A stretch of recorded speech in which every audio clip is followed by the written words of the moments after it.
Praise the Lord. सर्वांचं स्वागत आहे आजच्या सभेमध्ये. आणि आपण सर्वजण एकत्र मिळून देवाची स्तुती आणि भक्ती आराधनेसाठी एकत्र जमलेलो आहोत. म्हणून देवाला धन्यवाद देऊया की सुंदरसा दिवस परमेश्वराने आपल्याला आज दाखवलेला आहे. खरोखर आजचा दिवस हा परमेश्वराद्वारेच आहे आणि तो आनंद आहे. जेव्हा तुम्ही जॉयचा अर्थ होतो आनंद. आणि जे for Jesus first, O for other second आणि Y for yourself last. म्हणजे प्रथम स्थान परमेश्वराला द्या, दुसरं स्थान इतरांना द्या आणि तिसरं स्थान आपल्याला द्या. म्हणजे त्याप्रमाणे जॉय आनंद आपल्याला मिळतो. आणि परमेश्वर या वचनामध्ये आपल्याला तेच सांगतो ना. पूर्ण पवित्र शास्त्रामध्ये जेव्हा आपण परमेश्वराला प्रथम स्थान देतो, परमेश्वर आपल्या जीवनामध्ये आनंद देत राहतो. आणि म्हणून आज आपण वचनामध्ये जाऊया माझ्या प्रियांनो. आणि खरोखर आज सुंदरसं जीवन परमेश्वराने आपल्याला दिलेलं आहे. म्हणून आपण प्रार्थना करूया. आणि आजचा जो पवित्र शास्त्र भाग वाचन आहे तर करिंथकरास पहिले पत्र याचा 2रा अध्याय आणि 11 ते 14 मध्ये. त्याचप्रमाणे योहानकृत सुवर्तमान 10वा अध्याय 12 ते 13 वचन. मी पुन्हा एकदा सांगतो. करिंथकरास पहिले पत्र 2रा अध्याय 11 ते 14, योहानकृत सुवर्तमान 10वा अध्याय आणि वचन 12 ते 13 मध्ये. मी तुमच्यासाठी वाचतो ज्यांच्याकडे बायबल नाही आहे, आणि जे बायबल आहे ते स्वतः वाचू शकता. करिंथकरास पहिले पत्र याचा 2रा अध्याय आणि वचन 11 ते 14 मध्ये. मनुष्याच्या ठाई बसणारा जो आत्मा, त्याच्या वाचून मनुष्याच्या गोष्टी ओळखणारा मनुष्यामध्ये कोण आहे? देवाच्या आत्म्याशिवाय कोणी नाही.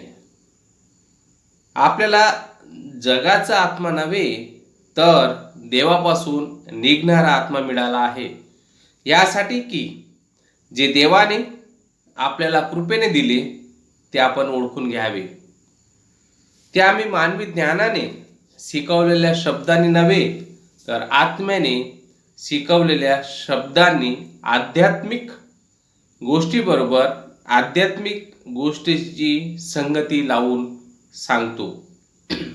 14व्या वचनामध्ये, स्वाभाविक वृत्तीचा माणूस देवाच्या आत्म्याच्या गोष्टी स्वीकारत नाही, कारण त्याला मूर्खपणाच्या वाटतात आणि त्याला त्या समजू शकणार नाही, कारण त्याची पारख आत्म्याच्या द्वारे होते.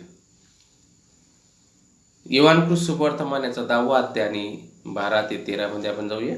योहानकृत सुवर्तमान याचा 10वा अध्याय आणि 12 ते 13.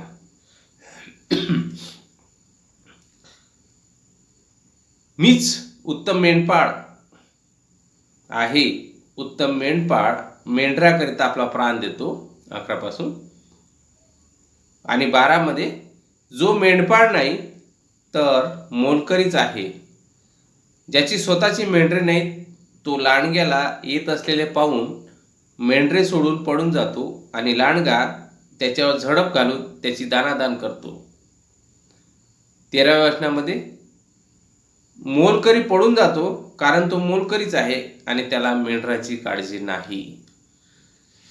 प्रार्थना करू. सर्वसमर्थ परमेश्वर, आकाश व पृथ्वीच्या निर्माण करत्या प्रभू येशू ख्रिस्ता, मानव महिमा तुला देतो परमेश्वर. धन्यवाद देतो आजच्या दिवसासाठी, या सुंदरच्या वचनासाठी परमेश्वर. ज्याप्रमाणे वचनामध्ये बोललेला आहेस परमेश्वर, मीच उत्तम मेंढपाळ आहे. धन्यवाद देतो परमेश्वर. तू परमेश्वर, आम्ही तुझी मेंढर आहोत परमेश्वर, आणि तू आमची प्रत्येकाची काळजी घेतो. या वचनाला तू आशीर्वादित कर. तुझ्या दासाला, तुझ्या सेवकाला तू आशीर्वादित कर परमेश्वर. हे वचन प्रस्तुत करण्यासाठी परमेश्वर ज्ञानबुद्धी समजते जितक्या व्हिडिओमध्ये आहेत आणि परमेश्वरा जे काही वचन ऐकत आहेत परमेश्वरा, सर्वांना तू आशीर्वादित कर. प्रत्येकाला ज्ञानबुद्धी आणि समजते. ही छोटीशी प्रार्थना आमचा तारणारा प्रभू येशू ख्रिस्ताच्या नावाने करतो म्हणतोय, आमेन. माझ्या प्रियांनो, करिंथकरास पहिले पत्र आणि याचा दुसरा अध्याय आणि 11 ते 14 मध्ये आपण जेव्हा बघितलं, त्याच्यामध्ये आपण 2 प्रकारचे आपण व्यक्ती बघत आहोत. तुम्ही म्हणाल कसे ना? आपण एक कधी विचार केला, याच्यामध्ये एक शारीरिक मनुष्य आणि आत्मिक मनुष्य याप्रमाणे याच्यामध्ये दिलेला आहे. शारीरिक जो मनुष्य असतो माझ्या प्रियांनो, तो मनुष्य कन्फ्यूज असतो आणि त्याच्या मनामध्ये नेहमी कधी विचार करा, त्याच्या मनामध्ये द्वेष, मत्सर, लोभ ह्या गोष्टी सर्व असतात ना, जो शारीरिक मनुष्य असतो. परंतु आत्मिक मनुष्यामध्ये कधी विचार केला, गलातीकरास पत्र याचा 5वा अध्याय आणि 22व्या वचनामध्ये दाखवल्याप्रमाणे, गलातीकरास पत्र 5वा अध्याय आणि 22 मध्ये दाखवल्याप्रमाणे जो आत्मिक मनुष्य आहे त्याच्यामध्ये काय असतात? प्रीती, आनंद, शांती, सहनशीलता, ममता, चांगुलपणा आणि विश्वासूपणा असतो.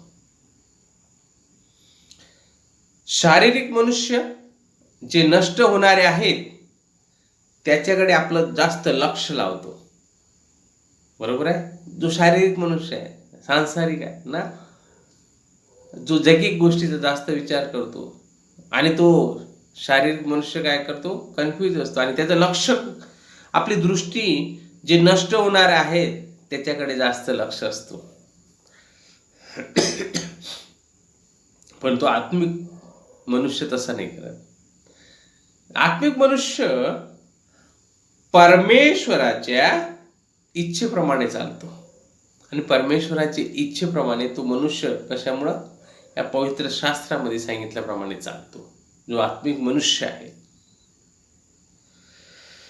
आमचे संबंध जे आहेत ते परमेश्वराकडून आहे ना, जे आपले संबंध आहे. कधी तुम्ही विचार करा, आपण जीवन जगत असताना आजचा दिवस तुम्हाला आणि मला परमेश्वराने दाखवलेला. माझ्या प्रियांनो, आज आपण कशामुळं? परमेश्वराच्या कृपेमुळं ना. जेव्हा कधी तुम्ही पाहिलं तर परमेश्वर बायबलमध्ये काय लिहिलं आहे, इंग्लिशमध्ये असं आहे, my grace is sufficient for you. माझी कृपा पुरी आहे, माझा अनुग्रह पुरा आहे.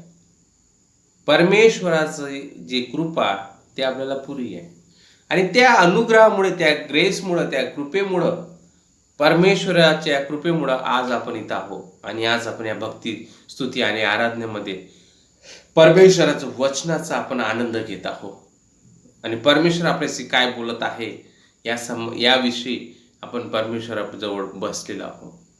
ही परमेश्वराची कृपा आहे. कारण आत्मिक जो मनुष्य आहे, जे त्याचे जे संबंध असतात ते परमेश्वराकडून असतात. कधी तुम्ही विचार केला, आपण जे जीवन जगत असताना, आपण दैनंदिन जीवन जगत असताना आज बरेचशा गोष्टीतून परमेश्वराने आपल्याला सांभाळून आज या ठिकाणी आणलेलं आहे.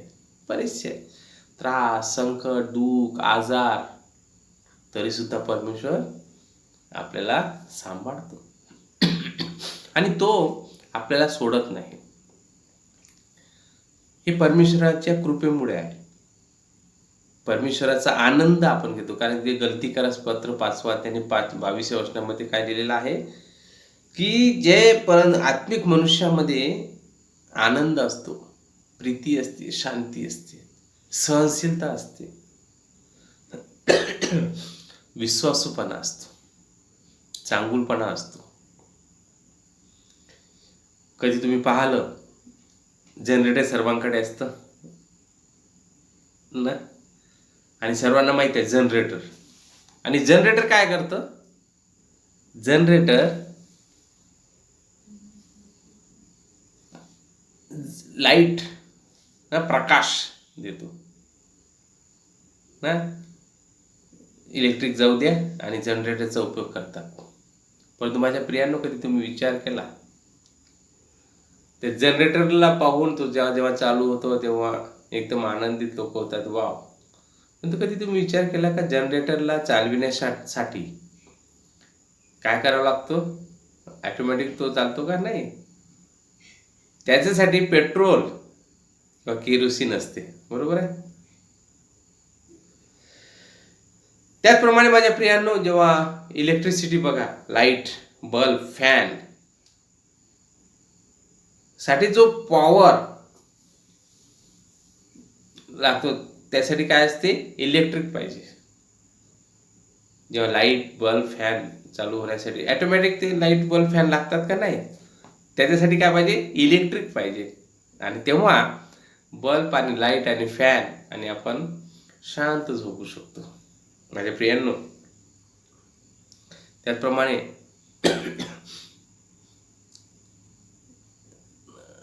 लाईट असू द्या घरामध्ये, फॅन असू द्या,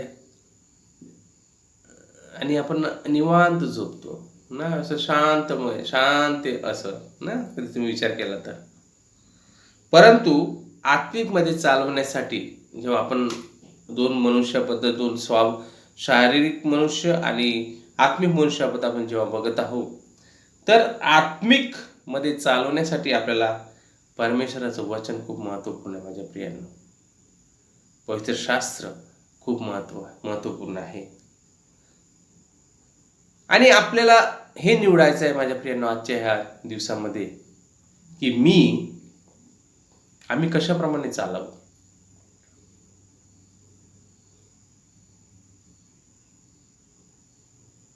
पापामध्ये आपण बिघडलेलो होतो ना. आपण जेव्हा परमेश्वरावर विश्वास करण्या अगोदर आपण पापामध्ये बिघडलेलो होतो ना, आपण पापामध्ये पडलेलो होतो. परंतु परमेश्वराने आपल्याला निवडलं. आपण परमेश्वर प्रभू येशू ख्रिस्ताचा स्वीकार केला आपला उद्धारकर्ता आणि तारणकर्ता म्हणून. आणि परमेश्वराने आपल्याला त्या पापातून मुक्त केलं. कारण की क्रूसावर परमेश्वराने आपल्याला आपलं जीवन तिथं अर्पण केलं आपल्यासाठी त्या क्रूसावर. परंतु विश्वासात आल्यानंतर आपल्याला परमेश्वराच्या इच्छेप्रमाणे चालायचं आहे. जेव्हा आपण प्रभू येशू ख्रिस्ता विश्वास करणारे आहोत,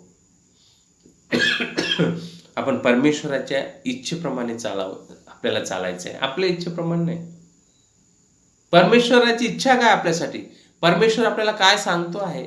परमेश्वर आपल्या जीवनामध्ये काय करायचं आहे? त्याची योजना काय आहे? त्याची इच्छा काय? ही आपल्याला ओळखणं गरजेचं आहे. आणि इफिसिकरास पत्र 6 अध्याय आणि याचा 10 अध्याय आणि 18 वचनामध्ये म्हटलेलं आहे. सर्वांकडे बायबल आहे, तुम्ही काढू शकता. इफिसिकरास पत्र 6 अध्याय आणि याचा 10 ते 18 मध्ये आपण वाचूया. आपल्याला प्रभूच्या इच्छेप्रमाणे चालायचं आहे जेव्हा आपण विश्वासामध्ये आहोत. शेवटी प्रभूमध्ये व त्याच्या प्रभावी सामर्थ्याने बलवान होत जा. सैतानाच्या डावपेच्या पुढे तुम्हाला टिकावर धरता यावा म्हणून देवाची शस्त्र सामग्री धारण करा. कारण आपले झगडणे रक्तमांसाबरोबर नव्हे, तर सत्तांबरोबर, अधिकाऱ्याबरोबर, सध्याच्या काळोखाच्या जगाच्या अधिपतीबरोबर, आकाशातल्या दुरात्म्याबरोबर आहे. ह्या कारणास्तव तुम्हाला वाईट दिवसात प्रतिकार करता यावा व सर्व काही केल्यावर टिकाव धरता यावा म्हणून देवाची शस्त्र सामग्री घ्या. परमेश्वराची शस्त्र सामग्री. तर मग आपली कंबर सत्याने कसा, नीतिमत्वाचे उरस्त्राण धारण करा. शांतीच्या सुवार्तेने लाभलेली सिद्धता पायी चढवा.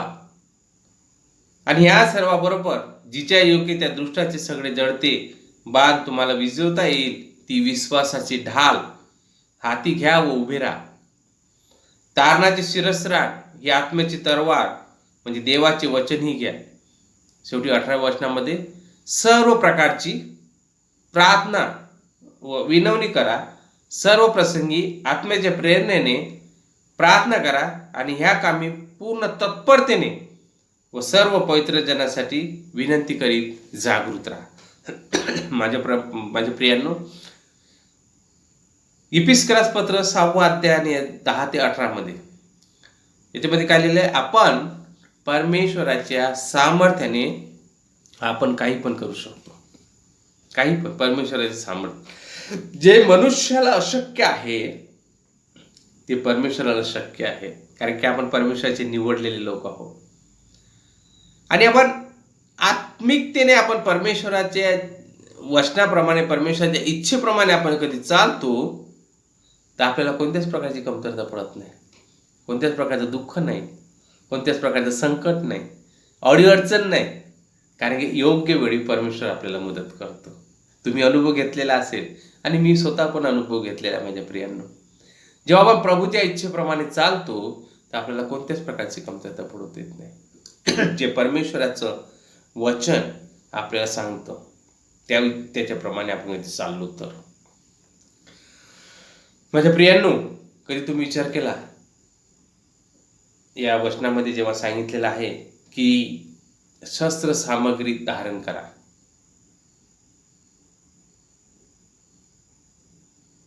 सत्य विश्वासाची ढाल हाती घ्या, कंबर. पण तुम्ही पहा बॉर्डरवर जो एखादा शिपाई फोर्समध्ये कधी तुम्ही पाहिलं की त्याचा पहिरावा कसा असतो, आणि तो जेव्हा त्याचं शस्त्र, त्याचा जो पहिरावा तो धारण करतो आणि जो ड्रेस कोड त्याला असतो, त्याच्यावर आपण त्याला ओळखू शकतो की हा सैन्यातला मनुष्य आहे, हा सैनिक आहे. बरोबर आहे, जो देशाचं रक्षण करतो, आणि त्याला आपण ओळखून घेतो. कारण की कॅप असते, त्याला बेल्ट असतो, कंबर बेल्टने ताणलेली असते, त्याच्याप्रमाणे त्याच्याकडे बंदूक असते, ढाल असते, मोजे असतात, सॉक्स असतात, बूट असतात. हे सर्व म्हणजे पूर्ण टोप असतो त्या याच्याकडे ना. तुम्ही कधी विचार केला? आणि कोणतंही एखादं शस्त्र किंवा एखाद्यानं बंदूक मारले किंवा काही एखादं शस्त्र त्याच्याकडे येत असलं तर तो ढाल असते आणि किंवा शिरस्त्राण असते घातलेलं, तर त्याला ते लगेचच हे होतं आणि तो त्याचा बचाव होतो ना, सगळ्यांना माहिती आहे. त्याचप्रमाणे माझ्या प्रियांनो, आपण जेव्हा परमेश्वराच्या विश्वासामध्ये आपण जेव्हा आहो, परमेश्वराने आपल्याला निवडलेला आहे, प्रभू येशू ख्रिस्त आपण विश्वास करणारे आहो, तर जेव्हा आपण दैनंदिन जीवनामध्ये, जेव्हा जगामध्ये, जेव्हा सांसारिक जगामध्ये आपण या आपल्या शहरामध्ये, आपल्या गावामध्ये किंवा आपल्या घरामध्ये, आपल्या आजूबाजूला जेव्हा वावरत असताना लोकांनी लगेच आपल्याला ओळखून घ्यायला पाहिजे की हा परमेश्वराचा मनुष्य आहे, हा आत्मिक मनुष्य आहे, परमेश्वर प्रभू येशू ख्रिस्तावर विश्वास करणारा आहे. तर त्यासाठी आपल्याला काय करावं लागेल? की शिरस्त्राण धारण करावं लागेल. कारण आज जी वाईट परिस्थिती आहे सर्वांना माहिती आहे, आणि ह्या वाईट दिवसात प्रतिकार करण्यासाठी म्हणून परमेश्वराची शस्त्र सामग्री आपलं धारण करणं महत्वाचं आहे. आणि ती शस्त्र सामग्री कोणती आहे? नीतिमत्व. आपली कंबर सत्याने कसा. नीतिमत्वाचे उरस्त्राण धारण करा, विश्वासाची ढाल हाती घ्या आणि उभे राहा. तारणाचे शिरस्त्राण, तारण ना, जेव्हा आपण प्रभू येशू ख्रिस्ताचा विश्वास करतो आणि त्याचा उद्धार करता म्हणून आपण स्वीकार करतो, आणि जेव्हा आपण विश्वास करतो प्रभू येशू ख्रिस्तावर, आपण तारण प्राप्त आपल्याला मिळतं. आणि ते तारणाचं शिरस्त्राण घ्या आणि आत्म्याची तलवार, पवित्र आत्मा परमेश्वराने आपल्याला सोबत दिलेला आहे, म्हणजे देवाची वचन ही घ्या. आणि सर्वात महत्त्वाचं, प्रार्थना विनंती करा आणि आत्म्याच्या प्रेरणेने प्रार्थना करा. ह्या सर्व गोष्टी जेव्हा आपण करतो तेव्हा आपण एक प्रभू येशू ख्रिस्ताचे खरे शिष्य म्हणून ओळखले जातो. माझ्या प्रियांनो, तो सोल्जर झाला, सैनिक झाला, देशाचं रक्षण करणारा, तो आपल्या सीमेवर असतो ना, आपल्या देशाच्या सीमेवर असतो आणि आपण सुरक्षित राहतो. त्याचप्रमाणे माझ्या प्रियांनो, कधी शहरामध्ये जेव्हा बसताना आपल्याकडे पोलीस शिपाई, हवालदार ना, जेव्हा आपण वेगवेगळ्या ठिकाणी पाहतो, आणि त्यांच्या अंगावर जो ड्रेस असतो त्याच्यावर तुम्ही विचार केला त्या जे ट्रॅफिक पोलीस असतात आणि तो मनुष्य एकटाच असतो त्या चौकामध्ये उभा राहत आणि इथून पण गाड्या येतात, तिकडून पण गाड्या येतात, मागून पण गाड्या येतात आणि हा मनुष्य उभा मध्ये राहतो आणि हे सर्व तो कंट्रोल करत असतो. आणि तो कंट्रोल करीत असताना एखादा सड पातळ एकदम पातळसाही असला, एखादा पोलीस शिपाई कर्मचारी पोलीस कर्मचारी आणि त्याच्या अंगावर जो ड्रेस असतो, तुम्ही आणि माझ्यासारखं कधी एखादा उभा राहा आपल्यासारखे आणि या ट्रक थांबवा, तिकडे गाडी थांबवा, ही कार थांबवा, कोणी थांबणार का? कोणीच नाही थांबणार. परंतु तो मनुष्य कधी त्या ठिकाणी आहे आणि त्याच्या अंगावर ड्रेस आहे आणि ड्रेस असल्यानंतर तो फक्त हातच दाखवतो आणि एवढा मोठा ट्रक, एवढ्या मोठ्या गाड्या पूर्ण पूर्ण रस्त्यावर कधी असला आणि तो मनुष्य कधी एक फक्त असा हातच दाखवतो तर एका साईडच्या पूर्ण गाड्या थांबून जातात. एकदम छोटा मनुष्य, सडपातळ मनुष्य, परंतु त्याच्या अंगावर जो ड्रेस कोड असतो त्यामुळं ते सर्व गाड्या थांबून जातात. किती मोठं सामर्थ्य त्या ड्रेसमुळं असतं. आणि माझ्या प्रियांनो,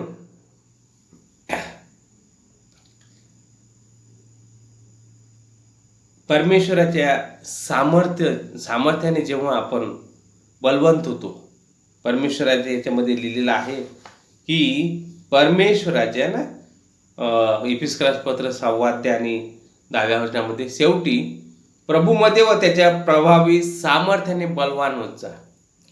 जेव्हा आपण परमेश्वराच्या सामर्थ्याने बलवान होतो तर सैतान चाला काय आणि तो त्याच्या योजना युक्त्या आपल्यावर चालू असतात, कारण की आपण परमेश्वराची लेकरं आहोत. आणि त्या परमेश्वराच्या युक्त्या, त्या योजना आपल्याला काही करू शकत नाही. जेव्हा आपण परमेश्वरामध्ये सामर्थ्यवान होतो, बलवान होतो, विश्वासामध्ये दृढ राहतो, या जे काही शस्त्र सामग्री परमेश्वराने दिलेली आहे त्याप्रमाणे आपण धारण करतो. परमेश्वराच्या आत्मिक मनुष्य परमेश्वराच्या सर्व गोष्टी इच्छेप्रमाणे चालतो, तर ज्या काही सैतानाच्या युक्त्या आहेत त्या सर्व फेल पडतात. जितकेही आपल्या त्याच्या युक्त्या आहेत त्या फेल पडतात आणि आपण यशस्वी होतो, कारण की आपण परमेश्वराला प्रथम स्थान देतो, परमेश्वराच्या इच्छेप्रमाणे आपण चालतो.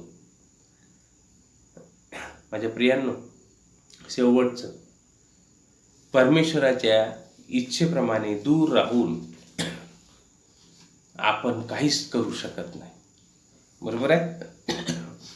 कधी आपण परमेश्वराच्या इच्छेप्रमाणे आपण दूर राहिलो तर आपण काहीच करू शकत नाही. करू शकतो का? काहीच करू शकत नाही त्याच्यापासून कधी दूर राहिलो. शेवटची, कधी तुम्हाला पाहायचं असेल की परमेश्वराने कशा कशा लोकांना त्याच्या सामर्थ्याने बलवान होत गेले, परमेश्वराला प्रथम स्थान दिलं आणि परमेश्वराच्या सामर्थ्याने बलवान झाले आणि त्यांनी सैतानाच्या युक्त्या सर्व फेल केल्या. पण ती कसे आपण बघूया. 1 शमूएल 17व्या अध्यायामध्ये सर्वांना स्टोरी माहिती आहे, दाऊद आणि गोलियतची ना, गल्यात ना. तो छोटासा दावीद, सैतान एवढा जो त्याच्यावर जो हमला करणारे होते त्या तिथे, आणि तो पलिष्टी ना, आपण 17व्या अध्यायामध्ये कधी पाहिलं की पलिष्टी लोकांनी युद्धासाठी आपल्या सेना एकवट केल्या आणि यहूदा देशातील सोको या ठिकाणी जमून सोको व अजेका याच्या दरम्यान अफस दमीन येथे छावणी केली. आणि 3ऱ्या वचनामध्ये की पलिष्टी एका बाजूच्या पाळावर उभे राहिले आणि दुसऱ्या बाजूच्या पाळावर इस्रायल लोक उभे राहिले आणि त्या 2 डोंगराच्या मध्ये खोरे होते. आणि तेव्हा एक गल्यात नामक एक महावीर पलिष्ट्यांचा छावणीतून बाहेर आला आणि त्याची उंची 6 हात 1 वीत होती. त्याच्या डोक्याला एक पितळी टोप होता आणि तो भव्य असा दिसत होता. आणि तो उभा राहून 8व्या वचनामध्ये सैन्यास मोठ्याने आग मारून म्हणत होता, तुम्ही येथे येऊन युद्धासाठी सैन्य रचना का केली आहे? मी बलिष्ठी नव्हे काय? आणि तुम्ही सौलाचे नौकर ना? तुम्ही आपला एक पुरुष निवडा आणि मजकडे आणा. आणि 11व्या वचनामध्ये सौल व सर्व इस्रायल यांनी बलिष्ठाचे शब्द ऐकले तेव्हा त्यांचे सर्वांचे धैर्य खचले आणि ते फार भयभीत झाले होते. कधी आपण पाहिलं 17व्या वचनामध्ये 15व्या वचनामध्ये की दावीद हा बेथलेमात आपल्या बापाची शेडे मेंढे राखण्यासाठी सौलाकडून जात येत असे. तो बलिष्ठी 40 दिवस पर्यंत नित्य सकाळी व संध्याकाळी जवळ येऊन उभा राहत असे. आणि जो 20व्या वचनामध्ये दावीद सकाळीच उठला आणि शेडेमध्ये एका राखणाऱ्याचे हवाले करून इसायाने त्या सांगितल्याप्रमाणे सर्व वस्तू घेऊन गेल्या. सेना रणशब्द भूमीकडे चालली असता तो सैन्याच्या गाडीतळावर जाऊन पोहोचला. आणि तिथे काय झालं,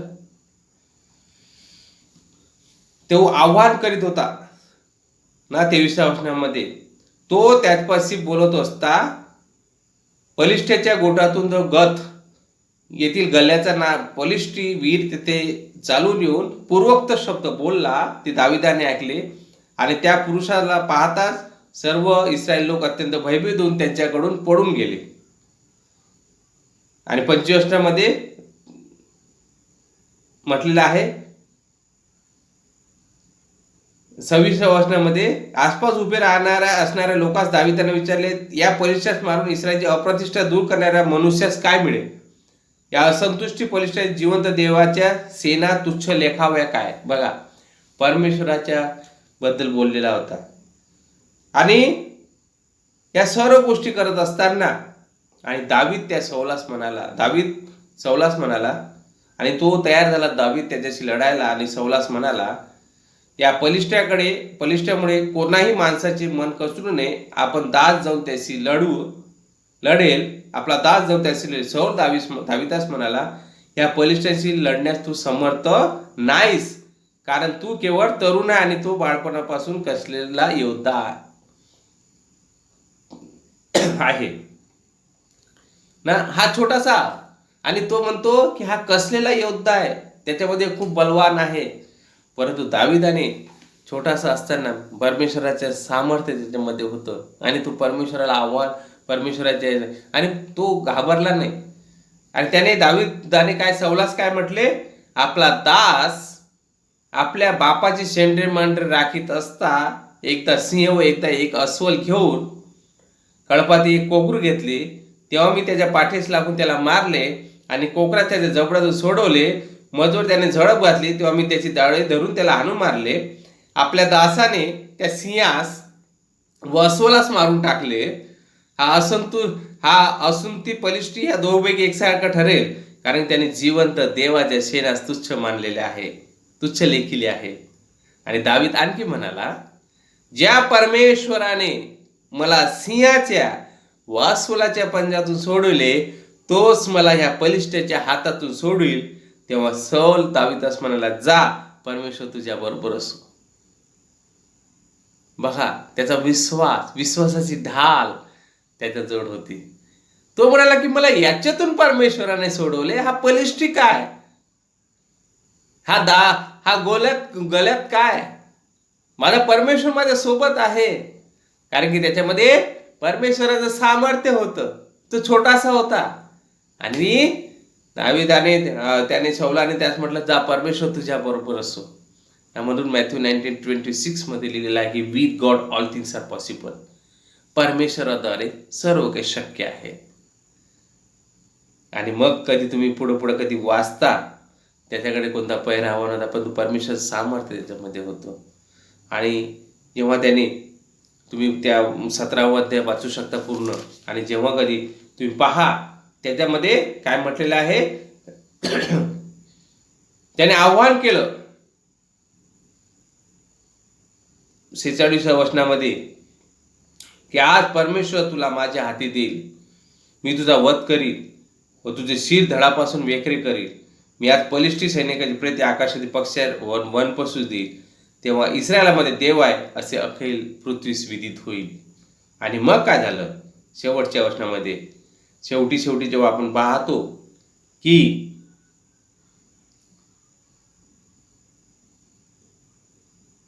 त्यांनी काय केलं, दाविदाने आपल्या बटव्यातला हात घालून त्यातून एक गोटा घेऊन गोफणीत घेतला आणि गरगर फिरून बलिष्ठाच्या मस्तकावर असा मारला की तो त्याच्या कपाळात घुसून तो जमिनीवर पालथा पडला.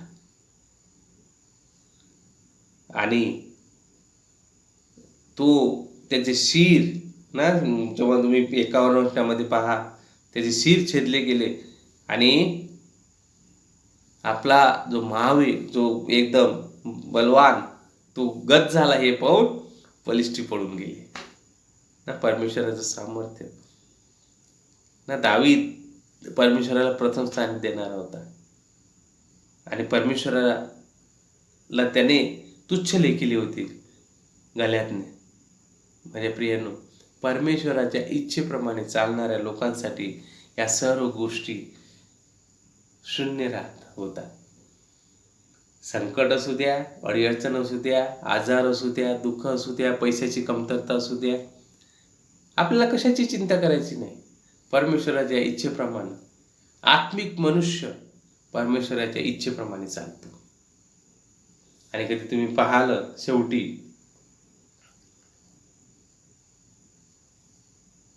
की परमेश्वराने त्याला बुद्धी दिली. परमेश्वराने दाविदाला गल्यातला मारण्यासाठी बुद्धी दिली. माझ्या प्रियांनो, अशाच प्रमाणे परमेश्वर आपल्याला प्रत्येक गोष्टीतून आपल्याला मुक्त करतो. म्हणून आपल्या सर्वात प्रथम काय करायचं आहे, परमेश्वराच्या ज्या गोष्टी त्याच्या, आपण कन्फ्यूज व्हायचे नाही शारीरिक मनुष्यासारखं ना. त्याच्यामध्ये द्वेष, मत्सर, लोभ ह्या सर्व गोष्टी असतात.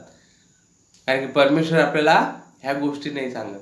परंतु आपण विश्वासामध्ये येऊन जेव्हा आपण आलेलो आहोत प्रभू येशू ख्रिस्तामध्ये, तर आपल्यामध्ये पवित्र आत्म्याचे फळ आहेत. गलतीकारास 5:22 वचनामध्ये ना, प्रेम आहे, शांती आहे, सहनशीलता आहे, विश्वासयोग्यता आहे, त्याचप्रमाणे ममता आहे, चांगुलपणा आहे. कधी तुम्ही विचार केला, अंगुराचं झाड सगळ्यांना माहिती आहे, अंगुराचा वेल ना, अंगूर ना सगळ्यांना माहिती आहे कशाप्रमाणे असतो. कधी तुम्ही त्याच्यामध्ये जेव्हा तुम्ही पाहिलं, जी अंगुराचे वेल असते त्याच्यामध्ये जी असते आणि अंगूर लागलेले असतात, त्या दांडीमध्ये जेव्हा कधी पाहिलं, त्याच्यामध्ये जो रस असतो तो रस त्या अंगुरामध्ये येतो. आणि ते मग अंगूर ना, ग्रेप्स, ते अंगूर आपल्याला गोड खायला लागतात. तशाच प्रमाणे ना त्याच्यातला रस येतो आणि मग ते गोड होतात. त्याचप्रमाणे माझ्या प्रियांनो, परमेश्वराचं पवित्र आत्म्याचे आपण जेव्हा परमेश्वरावर विश्वास करणार, परमेश्वराद्वारे जे परमेश्वराचे जे गुण आहेत ते आपल्यामध्ये येतात आणि आपण पवित्र आत्म्याचे जे फळं ते आपल्यामध्ये येतात. मग चांगुलपणा, विश्वासूपणा, ममता, शांती, आनंद, हे सर्व गोष्टी असतात. म्हणून आपण माझ्या प्रियांनो पवित्र आत्म्याप्रमाणे परमेश्वराच्या इच्छेप्रमाणे आपण चाललं पाहिजे आणि मग आपल्या जीवनामध्ये तो आनंद मिळतो. जॉय, मी तुम्हाला सांगितलं पहिल्यांदा, जॉय म्हणजे काय, प्रथम परमेश्वर, दुसरे अदर्स आणि थर्ड आपण स्वतः. आणि तेव्हा आपल्या जीवनात आनंद येतो. म्हणून आपण प्रार्थना करूया की परमेश्वर तुम्हाला आणि मला तो ज्ञान, बुद्धी आणि समज देऊ की आपण परमेश्वराच्या इच्छेप्रमाणे चालावं, त्याच्या आज्ञेमध्ये राहू, या सर्व संकटाला आपण सामोरे जाऊ शकतो जे काही आपल्या जीवनामध्ये असतील. आणि म्हणून प्रार्थना करूया की परमेश्वर तुम्हाला आणि मला ती शांती, ती शक्ती देऊ, ती बुद्धी देऊ की परमेश्वराच्या वचनाप्रमाणे आपण चालावं.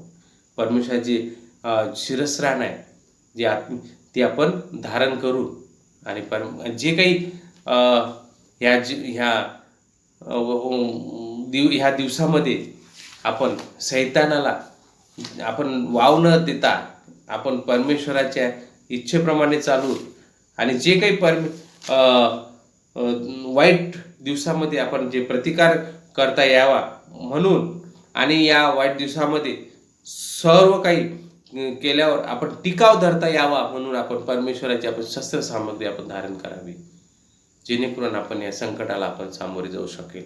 आणि परमेश्वर आपला विश्वास आहे की परमेश्वर आहे तो आपल्याला कधीही सोडणार नाही, कारण की परमेश्वर म्हणतो मी तुला कधी सोडणार नाही, मी कधी तुला त्यागणार नाही. नाही ते जेव्हा दाविदाचं तुम्ही पहा ना पहिल्या समय 17 त्याने काय म्हटलं, मला एवढ्या मोठ्या याच्यातून सोडलं तर याला याच्यामधून काय सोडेल ना. तुम्हाला आणि मला परमेश्वराचा अनुभव आहे की परमेश्वराने आपल्याला कशा कशा संकटातून सोडवलं, तर आपल्याला ह्या छोट्याशा छोट्या गोष्टीतून कसं काही सोडवणार नाही. हा विश्वास आपला असता का. आणि परमेश्वरावर पूर्णपणे भाव ठेवून परमेश्वर आपण विसंबून राहून आपण सर्व काही प्रार्थना आणि विनंती करून परमेश्वराकडे आपल्या विनंत्या ज्या काही आपण आपल्या परमेश्वराकडे सांगणं गरजेचं आहे. म्हणून आपण प्रार्थना करूया.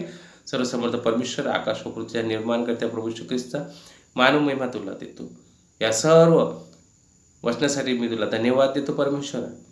आणि परमेश्वरा तू सामर्थ्यवान परमेश्वर आहे, तू विश्वासयोग्य परमेश्वर आहेस, तू जिवंत परमेश्वर आहेस. धन्यवाद देतो. व्हिडिओमध्ये असलेल्या प्रत्येकाला तुझा आशीर्वाद दे, प्रत्येकाची शक्ती राहा. आणि परमेश्वरा आम्हाला या दिवसामध्ये प्रतिकार करता यावा वाईट दिवसामध्ये असताना, म्हणून तू आम्हाला सहाय्य कर, मदत कर, शक्ती दे, सामर्थ्य दे. तुझ्या इच्छेप्रमाणे चालण्यास तू आम्हाला मदत कर. पवित्र शास्त्रातील वचनाप्रमाणे चालण्यास तू मदत कर. तुझं वचन जिवंत वचन आहे आणि त्या वचनाप्रमाणे चालण्यास तू आम्हाला सहाय्य कर. आमच्या जीवनामध्ये आनंद दे. व्हिडिओमध्ये असणाऱ्या प्रत्येक व्यक्ती तुझा आशीर्वाद दे, प्रत्येकाची संगती राहा आणि प्रत्येकाच्या गरजा तू पूर्ण कर. आमची सुद्धा जी गरज आहे ती तू पूर्ण कर परमेश्वरा. आणि तुझी कृपा आणि तुझी महिमा आमच्यावर असू दे परमेश्वरा.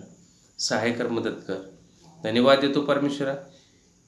धन्यवाद देतो आजच्या दिवसासाठी, या सुंदरशा दिवसासाठी, या वचनासाठी परमेश्वरा. ही छोटीशी प्रार्थना तारणारा प्रभू येशू ख्रिस्ताच्या नावाने करतो. आमेन. Praise the Lord.